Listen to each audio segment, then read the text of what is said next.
doing a little bit of review, so bear with me while I get myself sorted out. And that should be adequate just there, like so. Cool bananas. Let's do the thing that has the stuff. Give me 1 second. Throw this and give the streamception that's happening there. This way I can see what's happening. While we get this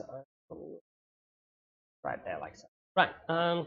Cool. So without further ado, let's not stand on ceremony. Let's start the show. I watched this week something called Love, Death, and Robots. But damn, I watched the whole thing. Never mind that Blue Zima episode that it says it's up to there, or Zima Blue, I should say. Because it's not important. I've seen all of it, and I fucking loved every second of it. I thought it was the best animation series that I've seen in ages, mostly because it was just so different, even from itself, which was kind of cool to see, very cool to experience there. So anyway, one of the greatest things about it that I thought, hang on, what happened there? It changed. I'm back. Okay. One of the greatest things I thought about Love, Death, and Robots was that it had this really sort of weird look on the world, really weird look at everything that's going on in life, the universe, and everything. Each of these episodes felt like the beginning for a really cool feature film, but it didn't really go all the way there. It didn't go too far down the path that would be the feature film. Just enough to kind of give you the tease of what this might be, what it might look like, and then off it went, which I just really adored. I thought it was fucking awesome. Love, Death, and Robots was created by a guy called Tim Miller, and everybody may remember Tim Miller as the director of a little film called Deadpool, which the first one that is, which did exceptionally well way back in the day. And if we jump into IMDb Pro here, we'll be able to see, and actually why don't we bring up the stock exchange too while we're at it. Tim Miller, director of Deadpool, that's the guy. Yeah, I'm just making sure that I got that right. So Tim Miller directed the first Deadpool movie and just did such a fucking amazing job of it. It was insane how good that film was from a directorial standpoint. And one of the things that not many people know about Tim Miller, that he used to run a company called Blur Media, or Blur Studio, there it is there.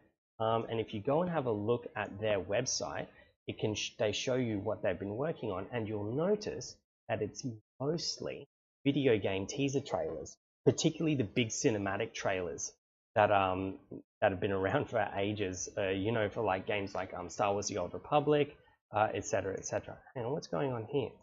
Why can't I see what they've done? Where's all your previous work, Tim Miller? Anyway, so why don't we go find one of those trailers that they've done, because it's been my all-time thing that I wish in my heart that Tim Miller would get his opportunity to direct an Old Republic film. And maybe now that DB Weiss and Benioff are doing an Old Republic an Old Republic series of films with Disney, and DB Weiss and David Benioff, you may remember from they're the showrunners for Game of Thrones. And Game of Thrones, obviously being what it is just fucking dope. And yeah, to have those guys, the guys who kind of constructed the story, who paced out the narrative, who, worked all of that political intrigue into that series, is just, they did such a good job of that, and I cannot wait to see Star Wars content with them. And we've kind of gone down the rabbit hole here. We're talking about Love, Death, and Robots, which is created by one of my all-time favorite directors, Tim Miller. So anyway, Tim Miller owns Blur Company, or Blur Media, I should say, and Blur Media have done other content just like the Old Republic Studios. Where are we? Yeah, we'll have a look at this one because it had some really cool moments in it. Let's skip the ads. Come on, piss off. Really? Look at this shit that YouTube forces you to watch. I mean, for real? Trying to do a show here, YouTube. Lame-o. Oh, lame. Pain is gone, life takes its place. Anyway.